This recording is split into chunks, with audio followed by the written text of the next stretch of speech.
ఈ గాంజాని ఎలా నిరోధించాలి, గాంజా మీద ఉక్కు పదం ఎలా మోపాలి అనే దాని మీద చాలా సీరియస్ గా డిస్కషన్ కూడా జరిగింది అధ్యక్ష. దీని మీద మన గవర్నమెంట్ లోకి వచ్చిన వెంటనే ఫస్ట్ ఆఫ్ ఆల్ గౌరవ ముఖ్యమంత్రి గారు డిపార్ట్మెంట్ వాళ్ళందరితో కూడా కూర్చొని ఈ గాంజా ఎక్కువగా ఉండటం వల్ల లాస్ట్ గవర్నమెంట్ లో ఈ గాంజా డ్రగ్స్ వినియోగం గానీ రవాణా గానీ విపరీతంగా అయిపోవటం, ఎక్కడైనా గాంజా దొరికినా డ్రగ్స్ దొరికినా దానికి సెంటర్ పాయింట్ ఆంధ్రప్రదేశ్ అవడం లాస్ట్ గవర్నమెంట్ లో మనం చూసాం. దీని నేపథ్యంలో first of all crime rate ని తగ్గించాలి అంటే ఈ గాంజా అరికట్టాలి, అదేవిధంగా డ్రగ్స్ అరికట్టాలి అనే ఏకైక ఉద్దేశంతో గౌరవ చంద్రబాబు నాయుడు గారు సీఎం గారు ఒక ఏర్పాటు చేసుకుని ఈగల్ అని సపరేట్ గా ఒక వింగ్ ని కూడా ఏర్పాటు చేయడం జరిగింది అధ్యక్ష. దానికి ఆంధ్రప్రదేశ్ ప్రభుత్వం కూడా జీవోఎంఎస్ నెంబర్ 145 మనకు ఇచ్చారు అధ్యక్ష. మొన్న బడ్జెట్ లో కూడా ఈగల్ కి సపరేట్ గా ఒక బడ్జెట్ ని కూడా కేటాయించారు అధ్యక్ష. ఒక IG level officer DIG level officer ఏర్పాటు చేసి ఒక టీమ్ ని ఏర్పాటు చేయడమే కాకుండా ప్రతి జిల్లాలోని కూడా ఈగల్ టీమ్స్ ని ఏర్పాటు చేయడం, అదేవిధంగా నార్కోటిక్ పోలీస్ స్టేషన్స్ ని ప్రతి జిల్లాలో సుమారుగా 26 జిల్లాల్లోనూ కూడా అధ్యక్ష నార్కోటిక్ కంట్రోల్ సెల్స్ ని ఏర్పాటు చేయడం కూడా జరిగింది అధ్యక్ష. ఇందాక మన సభ్యులు మాట్లాడుతున్నప్పుడు 11,000 ఎకరాల నుంచి మనకు 100 ఎకరాల వరకు రావడం అనేది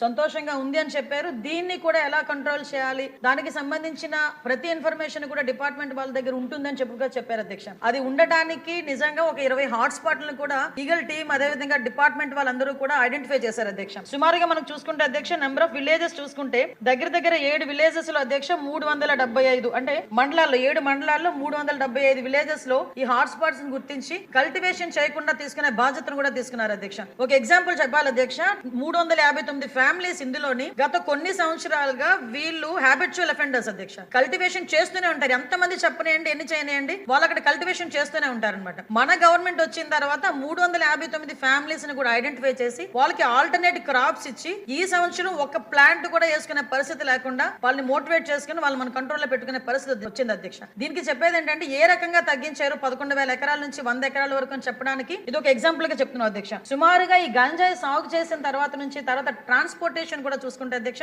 మనకి మిగతా రాష్ట్రాల నుంచి ఈ మధ్య కాలంలో మనం గాంజా పట్టుకున్నాం అధ్యక్ష. దగ్గర 40,088 కిలోల గంజాయిని మనం పట్టుకున్నాం అధ్యక్ష. 564 వాహనాలను జప్తు చేయడం జరిగింది అధ్యక్ష. అంటే సుమారుగా మనం చూసుకుంటే అధ్యక్ష మన దగ్గర కల్టివేషన్ కన్నా ఈ చుట్టుపక్కల రాష్ట్రాల నుంచి మన దగ్గరకు వచ్చే ట్రాన్స్పోర్టేషన్ చాలా ఎక్కువగా ఉంది అధ్యక్ష. దీని నేపథ్యంలో ఇమీడియట్ గా హోంశాఖ అదేవిధంగా ఈగల్ టీం వాళ్ళు కలిపి ఒక ఇంటర్ స్టేట్ కోఆర్డినేషన్ మీటింగ్ కూడా ఏర్పాటు చేసుకోవడానికి అదేవిధంగా ఒక సెల్ ను కూడా ఏర్పాటు చేసుకోవడానికి కూడా నిర్ణయించుకున్నాం అధ్యక్ష. దాని మీద ఆల్రెడీ స్టేట్ లెవెల్ కమిటీ కూడా ఒకటి ఫామ్ అయింది అధ్యక్ష. సిఎస్ గారి ఆధ్వర్యంలో ఒక స్టేట్ లెవెల్ కమిటీ అదేవిధంగా మనకి డిస్ట్రిక్ట్ లెవెల్ కమిటీస్ కూడా ఇందులో ఉన్నాయి అధ్యక్ష. డిస్ట్రిక్ట్ మెజిస్ట్రేట్ మనకి ఆధ్వర్యంలో మన ఎస్పీ గారు చైర్మన్ గా ఉండి ఒక కమిటీ కూడా ఏర్పాటు చేసుకోవడం జరిగింది అధ్యక్ష.